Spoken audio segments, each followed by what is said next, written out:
আমাদের 12 মাসে 12টা পূর্ণিমা 12টা অমাবস্যা থাকে। এবারে প্র্যাকটিক্যালি আমরা তো শাক্ত ধর্মের লোক, হ্যাঁ আমাদের মধ্যে বৈষ্ণব ভাবাপন্ন ব্যাপারটা তো রয়েছে। এখন আপনারা যদি বলেন যে হ্যাঁ শাক্ত তাহলে বৈষ্ণবটা কি, বাঙালিরা দুটো জায়গাকেই রেসপেক্ট দেয়। তাদের কাছে কালী কৃষ্ণ দুটোই কিন্তু ওয়ার্মলি অ্যাকসেপ্টেড। এবং কৃষ্ণ তো মানে আমার কাছে এটা মানে আজকের দিনে আমি বলতে বাধ্য হচ্ছি যে একটু বয়সকালে হলো আমি তো একেবারে মানে তার ফিদা হয়ে গেছি, পাগলা হয়ে গেছি তার জন্য, রোজ পড়ছি। আমার খুব লেখারও ইচ্ছা কৃষ্ণকে নিয়ে।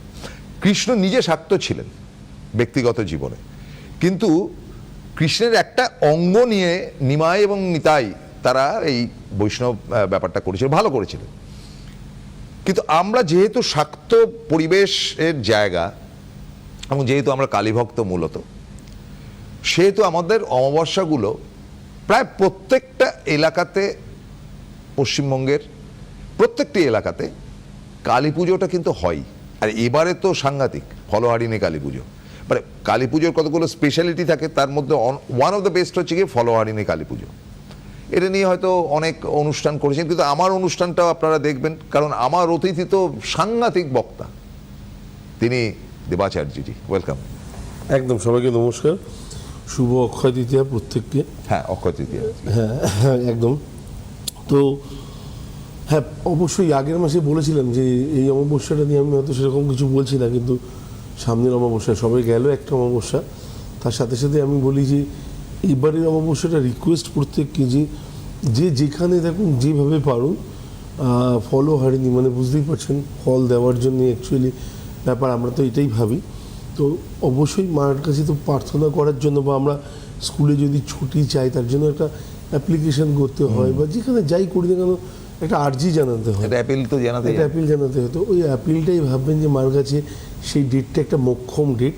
তো আপনার যা মনোবাসনা আছে সংসারের প্রতি হতে পারে, নিজের সন্তানের প্রতি হতে পারে, নিজের জন্য হতে পারে, প্রচুর ধার দেনা ঋণ হয়ে গেছেন, সাংসারিক ক্ষেত্রে অস্থিরতা, সেই জায়গাগুলো থেকেও যদি মনে হয় যে বেরোতে হবে, দেখুন যাদের মধ্যে অনর্দোষ রয়েছে না, তারা অবশ্যই সাংসারিক ক্ষেত্রে বেশ কিছু জায়গা থেকে প্রতিবন্ধকতার সম্মুখীন হতেই হবে।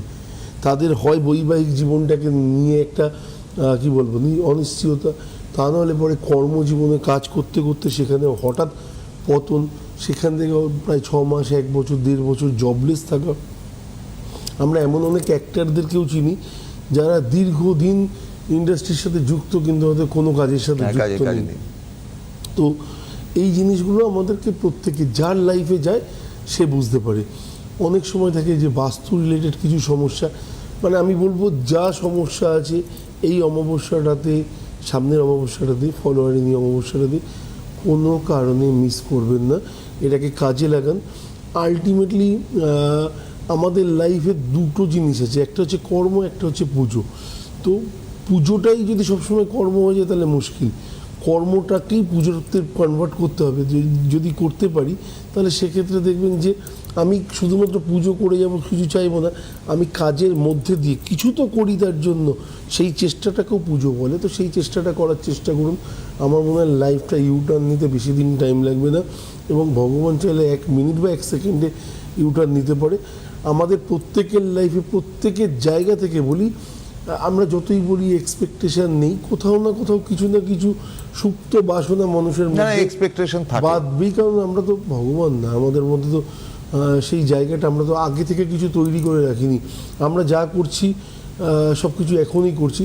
অনেকে বলেন যে পৃথিবীটা নাকি গিভ অ্যান্ড টেক পলিসিতে চলে, যে কিছু পেলে কিছু দিতে হবে, কিছু দিতে গেলে কিছু পেতে হবে, এরকম একটা ব্যাপার থেকে। আমার মনে হয় পৃথিবীতে আমরা শুধু দিতেই এসেছি, এবং বেস্টটা দেওয়ার জন্য আমরা সবসময় লড়াই করছি।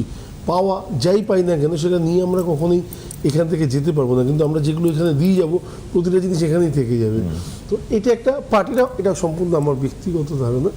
এবং শুধু তাই নয়, আমার মনে হয় যে প্রত্যেকটা মানুষের ক্ষেত্রে, যদি কৃষ্ণের কথাতেই চলে আসি আরেকবার, যে অনেক আগেই জানতো যে রাম হিসেবে পেছন দিক থেকে কাকে তীর মেরেছিল, এবং বলেছিল যে আমি তোমাকে এভাবে মারতে চাইনি। হ্যাঁ এক্স্যাক্টলি। তো আমি তোমাকে এভাবে মারতে চাইনি, আমার হয়তো কোথাও ভুল হয়েছে, কিন্তু যে ভুলটা আমি এই জন্মে করলাম, আমি নিজে কথা দিচ্ছি আমি ভুলটা শোধন আমি নিজেই করব, ঠিক আছে? পরের জন্মে ঠিক হরিণের চোখের মতো জল জল করছে, বেদ গিয়ে তীর মারলো, ঠিক বুড়ো আঙুলের মাঝখান দিকে ঢুকলো, বেদ এসে পায়ে ধরে বললো, প্রভু আমি কি অন্যায় করলাম? বললো, এটা তুমি করনি, এটা রচনা করা ছিল অলরেডি। তো এটাই প্রাপ্তি। তো আমাদের লাইফটাও ঠিক তেমনি, প্রতিটা জিনিস স্টেপ বাই স্টেপ লেখা আছে। তবে আমার মনে হয় আমরা একটা লেভেলের পর, একটা লিমিটের পর আর ভাবতে পারি না, যেগুলো 5% মানুষ শুধুমাত্র ভাবতে পারে, বাকি 95% মানুষের ভাবনা চিন্তার বাইরে। আমাদের মনে হয় চিন্তা ভাবনাটা আরও উন্নত করতে হবে।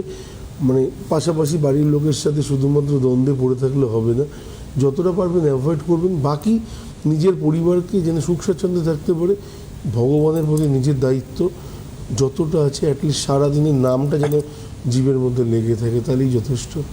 এখানে আমার কথাটা হচ্ছে যে ফলহারিণী হুম, অমাবস্যা, একদম ফলহারিণী, এই যে একটা কথা, মানে ফল প্রদান বা ফল হবে, একদম। বা আমি তার কাছে অ্যাপিল করব, হ্যাঁ তিনি কনসিডার করবেন, যাই হোক। আমরা খালি হাতে তো কখনো কিছু করতে চাই না। আপনি যেটা বললেন তার এবার ফলহারিণীর ক্লাসিফিকেশন, যেমন সরস্বতী পুজো যে বাড়িতে হয় সবাই কিন্তু পরীক্ষার্থী না, ঠিক আছে? তো এবার বৃদ্ধ লোকটিও অঞ্জলি দিচ্ছে, একদম। আবার যে স্কুলে যায় যে বাচ্চাটা সেও অঞ্জলি দিচ্ছে।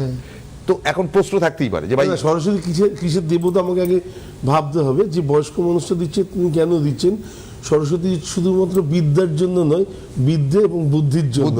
তো বুদ্ধিটা যদি এই বয়স্ক লোকটা হঠাৎ হারিয়ে ফেলে, তাহলে তাকে কেউ গুরুত্ব দেবে না। বেশ, আপনার যুক্তি আপনি দেবেনই। তো ফলে এই ফলহারিণী কালী পুজো, এটারও তো ক্লাসিফিকেশন হবে না, সবাই তো করবে, মানে আপনি কি বলেন? না না, 100% সবাই 8 থেকে 80 প্রত্যেকে করতে পারে। 8 বছরের বাচ্চার মধ্যে এক্সপেকটেশন আছে না, যে হ্যাঁ, আমার বাবা, তাদের এক্সপেকটেশন আমার বাবা খুব অসুস্থ, ভগবান আমার বাবাকে ভালো করে দাও। আমার মনে হয় তার আর্জিটা ভগবান খালি হাতে করলে পরে ভগবান সবার আগে হয়তো তার আর্জিটা মিটিয়ে দেবে। তো প্রচুর প্রচুর বাচ্চা আছে, প্রচুর মানুষ আছেন যারা হয়তো অসুস্থ, যাদের বাচ্চারা হয়তো এই মুহূর্তে প্রচণ্ড চিন্তার মধ্যে রয়েছে। আমি শুধু কেন পড়াশোনার মধ্যে দিয়ে ভাববো? আপনি প্রতিটা ফ্যামিলির মধ্যে ঢুকলে প্রত্যেকের ফ্যামিলিতে শুধু পড়াশোনা নিয়ে প্রবলেম আছে তা নয়, আদার্স প্রবলেমও আছে। তো তার ফ্যামিলির প্রবলেম থাকতে পারে, তাদের টাকা পয়সার প্রবলেম থাকতে পারে, তাদের ব্যবসা স্কুলে যাওয়ার প্রবলেম ড্রেসটা থাকতে পারে। মিনিমাম নেই, স্কুলে যেতে পারছে না, ভগবান এবার বাবাকে দিয়ে একটা ড্রেস অ্যাটলিস্ট করে দেওয়ার ক্ষমতা দাও। এই ক্ষমতা, এইটাও তো বলার আসতে পারে। তো প্রতিটা মানুষের নিজের মনের জায়গা থেকে যেটা এক্সপেকটেশন আছে সেটা একদম খোলা মনে, মানে আমরা বাবা মার কাছে যেভাবে চাই আবদার করি ঠিক সেইভাবে, এরকম না কোনো কি বলবো বহুরূপী প্রতিভা দেখিয়ে ভগবানের কাছে চাওয়ার আমার মনে হয় কারণ নেই। কারণ ভগবান জানে আমি কি এবং আমি কিভাবে চাইতে পারি, মানে খুব স্বচ্ছ এবং সহজ সরলভাবে। তো আমার মনে হয় সেটাকেই পালন করা উচিত। আর আমি বারবার বলি, এবং যারা যারা পালন করেছেন এখনো পর্যন্ত, মানে অমাবস্যাগুলো, কৌশিকী অমাবস্যা, যে বকুল অমাবস্যা আছে, ফলহারিণী অমাবস্যা, যেগুলো খুব নাম করা অমাবস্যা, সেগুলো হ্যাঁ, তো এইগুলোকে একটু আলাদাভাবে যেতে হবে। এর পুজোর বিধিটা একটু আলাদা, এর নিয়মগুলো একটু আলাদা, এবং নিজেকে কিভাবে কি বলবো, নিজের ঊর্জাটা কিভাবে এখানে দেখাবো, কিভাবে জাগরণ করব, সেটা হচ্ছে মেন জিনিস। এইবারে আপনার কাছে আমি এই প্রশ্নে আসব, কিন্তু আপনি তো প্রত্যেকটা অমাবস্যাতেই তারাপীঠে যান, যা তারা তাই কালী, একদম। তো এবারেও যাচ্ছেন একদম। তো এই যে ফলহারিণী কালী পুজো, যে আপনি পুজোতে বসছেন, আপনি ব্রাহ্মণ সন্তান, পণ্ডিত পরিবার, তো এই ফলহারিণী কালী পুজোতে কারা আপনার কাছে আসছেন বা কারা আসতে পারেন? আমার তো কিছু চাহিদা থাকতে পারে, ভাই আমার পক্ষে যাওয়া সম্ভব না।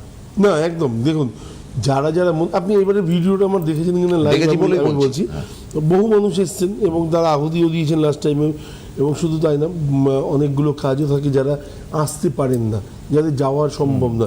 তো তারা বাড়িতে বসে থাকেন, তাদেরকে লিঙ্ক দেওয়া থাকে, তাদেরকে সম্পূর্ণ বলা থাকে আপনার পুজোটা হচ্ছে আপনি ভালো করে বসে দেখবেন, এবং তারা মানে মোবাইলের সামনেই বসে থাকছে বা ল্যাপটপে চালাচ্ছে, তারা দেখতে পাচ্ছে যে তাদের নামে পুজো হচ্ছে এবং ঠিক কতক্ষণ ধরে পুজো হচ্ছে, কী পুজো হচ্ছে, তাদের এক্সপেকটেশন কী, বা তাদের গ্রহদোষ ছিল, বা তাদের মহামৃত্যুঞ্জয় যদি কোনো পাঠ থাকে সেটা প্রতিটা জায়গা ভাগ করে করে করে করে করে বলা আছে, এবং প্রতিটা লোকের পুজো হচ্ছে। অনেকে ভাবেন যে দেবাচার্য কি অনেক কাজ না, আমি খুব লিমিটেড কাজ নিই, এবং যদি কোনো কারণে কাজের পরিমাণ বাড়ে তাহলে সেক্ষেত্রে আমার যারা তন্ত্র সাধক আছেন তাদের পরিমাণটাও অবশ্যই বেড়ে যায়, তারাও অনেকগুলো বেশি পরিমাণে থাকে এবং তাদের সাথে সাথে সেই কাজগুলোকে কমপ্লিট করা হয়। এই ধরুন গতবারে যে ফলোয়ারিনী কালী পুজোতে আপনি গিয়েছিলেন, আমার পরিষ্কার মনে আছে তার আগে আমি অনুষ্ঠান করেছি একদম প্র্যাকটিক্যালি। আর ফলোয়ারিনীটা সাধারণত গ্রীষ্মকালই পড়ে, এবং তাতে এরকম ব্যাপার ছিল যে প্রচুর মানুষ বলেছিলেন দেবাচার্যজি আপনি আমাদের হয়ে পুজোটা করুন। একদম। এবার দেবাচার্যজির যেটা ব্যাপার যে তিনি ভিডিও করছেন, সেটা তো গত 2-3টে কালী পুজো তারা দেখতে পেয়েছে, একদম। তখন অতটা আমরা করিনি না, তখন যেটা হতো তখন অনেক সময় ভিডিওগুলো করা হতো এবং যার যার পুজো তাকে তাকে অনেক সময় দেওয়া করে দেওয়া হতো। হ্যাঁ, এখন ব্যাপার কি, এখন আমরা লাইভ টেলিকাস্ট লাইভ দেখছি। লাইভ করছি, মানে হচ্ছে এটা কিন্তু বিরাট প্রাপ্তি আজকের দিনে, এটা মডার্ন যুগ।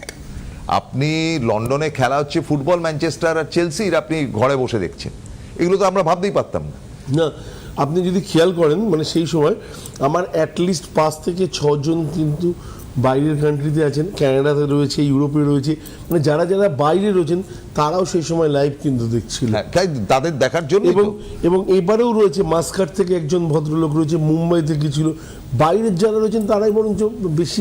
স্বাভাবিক, কারণ তার কারণটা হচ্ছে আপনার পুজোটা কিন্তু ফাঁকি ঝুঁকির ব্যাপার নেই না, একদম যে না।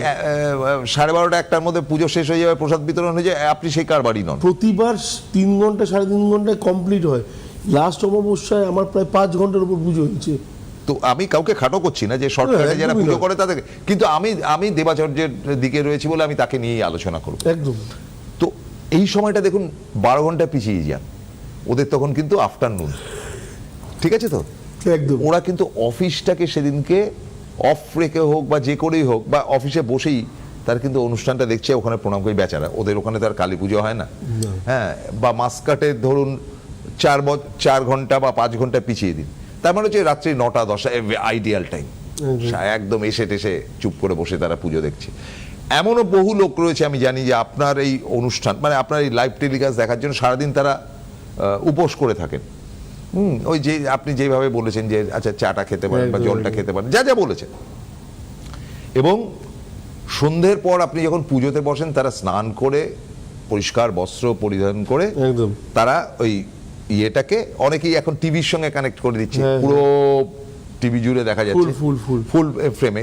এটা আমি সবাইকে বলবো কি যে এইগুলো অন্তত এই পুজো আচ্ছা ধর্মীয় ব্যাপারগুলো দেখার জন্য অন্তত টিভির সঙ্গে কানেক্টিভিটি আপনারা করুন, সেটা ভালো হবে। দেবাচার্যজি যেটা করছেন, অনেকে মোবাইলটাকে স্ট্যান্ড করে রেখে চুপটি করে হাত জোর করে পুজোটা দেখছেন, এবং আপনার ক্যামেরাম্যান ইজ এক্সেলেন্ট, সে খুব ভালো দেখাচ্ছে, এটা বলে আপনি যে কাঁপছে থর করে, কোনো কাপাকাপির ব্যাপার নেই। হ্যাঁ, অনেক সময় তা ব্যাকে চলে যাচ্ছে, অনেক সময় নেটওয়ার্কের একটু ইস্যু হয়, নেটওয়ার্কের ইস্যু আমি দেখেছি, একটু ফেটে যায় কখনো কখনো, কিন্তু ওর যেটা গুণ, ধরুন আপনার মুখের উপর না ধরে আপনার পেছনে চলে যাচ্ছে অনেক সময়, তাতে আপনার সামনে যে যজ্ঞের আগুনটা জ্বলছে সেটা কিন্তু আমরা লক্ষ্য করতে একদম পারছি। একদম ও সামনে সাইড টাইড সমস্ত দিক থেকে কভার করে, নামগুলো যখন বলা হয় তখন খুব ক্লোজ থাকে।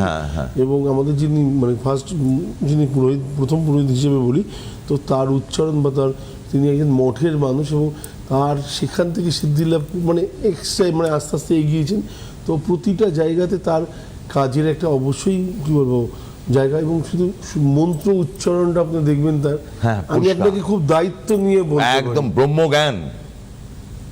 ব্রহ্মজ্ঞানের উচ্চারণ তার ক্লিয়ার, মানে হাউ হাউ করে চেঁচালাম এরকমটা নয়, খুব ক্লিয়ার এবং মিষ্টি সুরে একদম মন্ত্রটা যেরকম মন্ত্রকে উচ্চারিত তন্ত্র না, তো মন্ত্র, তো সেই জিনিসটা যে মানুষের সামনে রাখা, ভগবানের কাছে দেওয়া, সেই জিনিসটা আমার মনে হয় ভীষণভাবে দরকার। এবং এই ধরনের যারা পৌরোহিত্য করেন দেখবেন যে তারা ব্যক্তিগত জীবনে অত্যন্ত নিষ্ঠাবান, খুব ঠান্ডা মাথায়, সবসময় হাসি মুখ থাকে, একদম সুন্দর মানুষের সঙ্গে ব্যবহার করেন, তাদের মধ্যে কিন্তু সেই ডাঁট ফাঁটের ব্যাপারটা নেই যে আমি এই তারাপীঠে পুজো করছি, তাদেরকেই আপনি বসাচ্ছেন, আপনি নিজে বসছেন, আপনি নিজেও মিষ্টি ভাষী ভাই, হ্যাঁ, বাড়ি সুন্দর এখানে কথা বলেন, আপনার একটা বিরাট ফ্যান ফলোয়িং আছে যাদের কখনো সখনো ফোন পেলে আমরা পাই।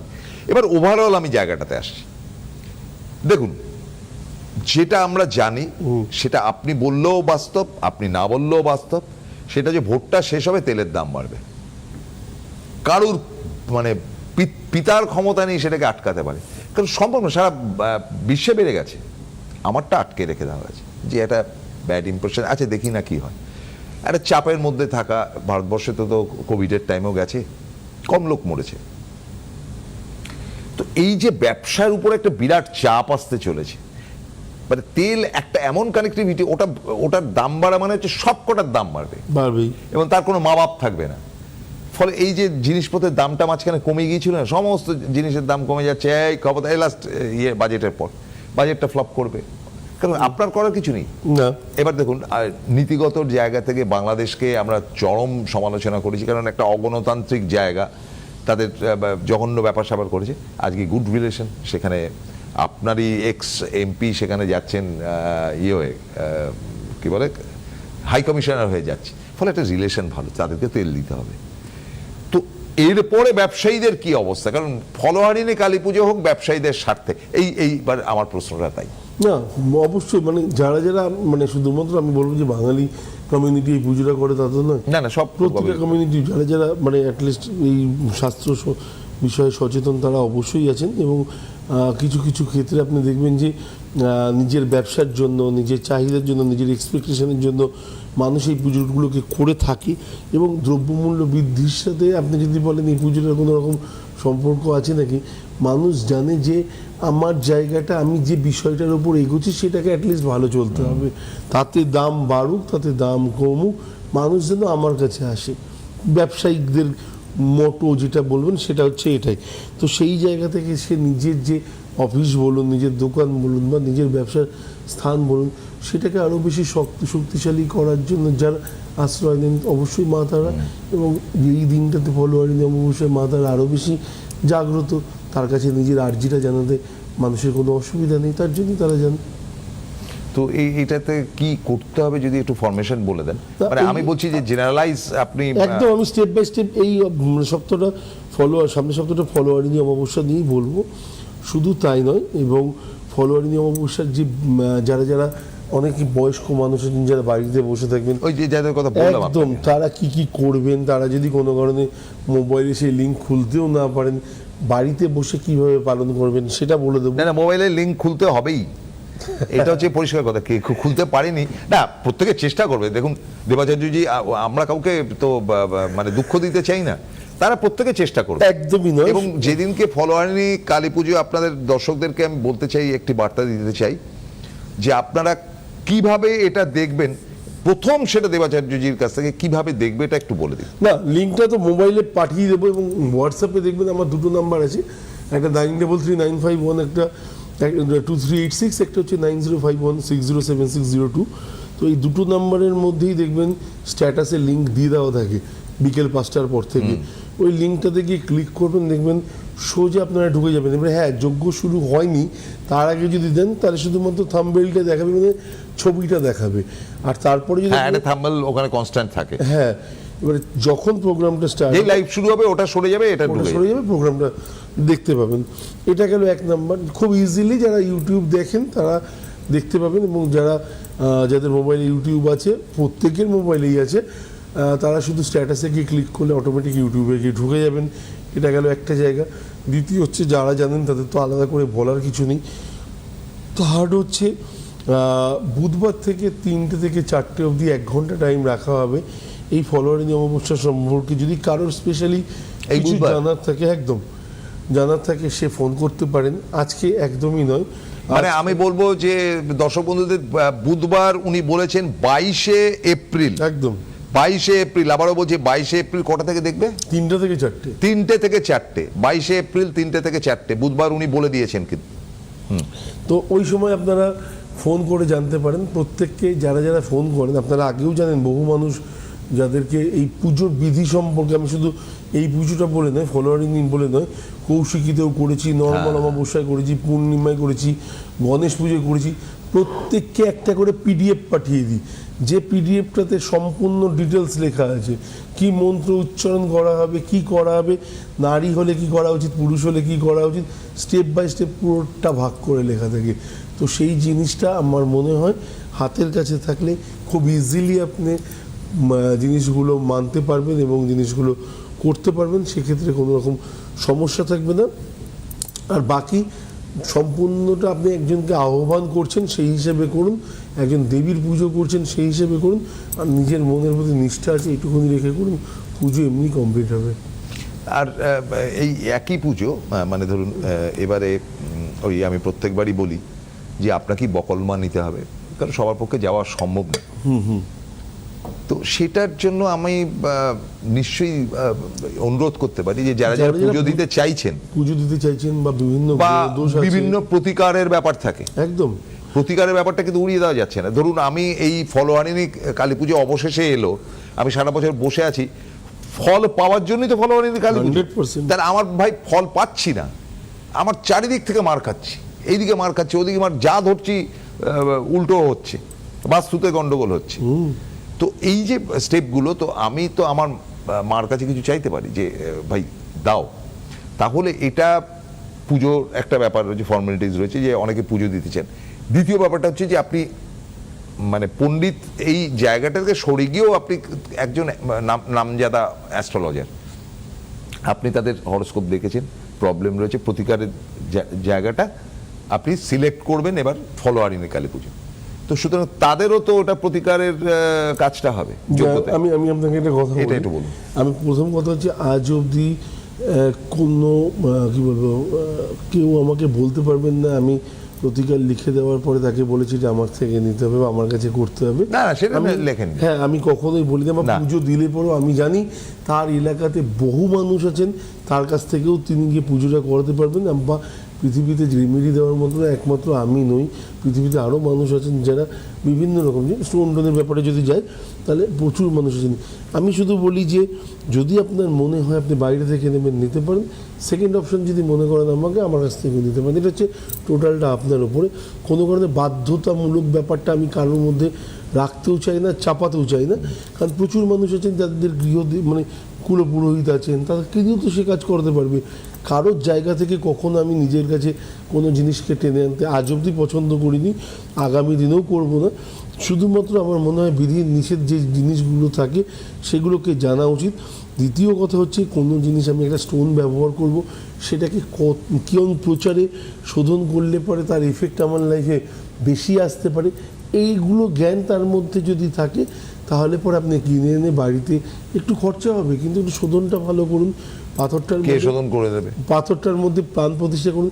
আজকে ডেটে খুব ইজিলি যে না আমি মন্দির থেকে শোধন করিয়ে নিয়েছি, মন্দিরে শোধনটা পারফেক্ট হয় বলে আমার ব্যক্তিগতভাবে মনে হয় না। কারণ আমি ঠাকুরমশাই 1000টা কাজ থাকে দাদা। না আমি নিলাম, নিয়ে একটুখানি গঙ্গা জল তুলসী পাতাতে ধুয়ে একটু গায়ত্রী মন্ত্র পাঠ করে দিলাম, ব্যাস হয়ে গেল।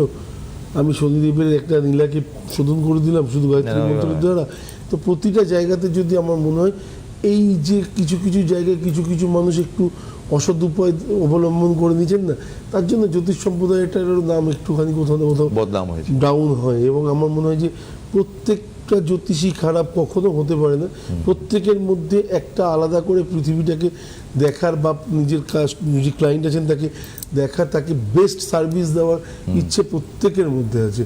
কিন্তু কোনো কারণে যদি ইমিডিয়েট একটা এফেক্ট না আসে, তার পেছনে আপনি হয়তো বাইরে থেকে নিয়েছেন, এফেক্টটা হয়তো আপনি শোধনের জায়গা থেকে, তার একটা প্রসিডিওর আলাদা আছে, সেই জিনিসগুলোকে বিশ্বাস রাখা প্রয়োজন আছে।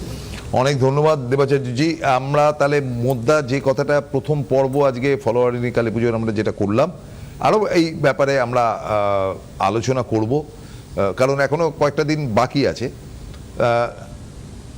আপনাকে কি করতে হবে তার জন্য তো ফোন নাম্বার গেল, সেখানে ফোন করে নেবেন যে আপনি কাজ করাতে চাইছেন বা যাই হোক উনি যাই বলুন না কেন, ওনার সঙ্গে কথা বলতে হবে বা ওনার সেক্রেটারির সঙ্গে কথা বলতে হবে সহযোগিতার জন্য।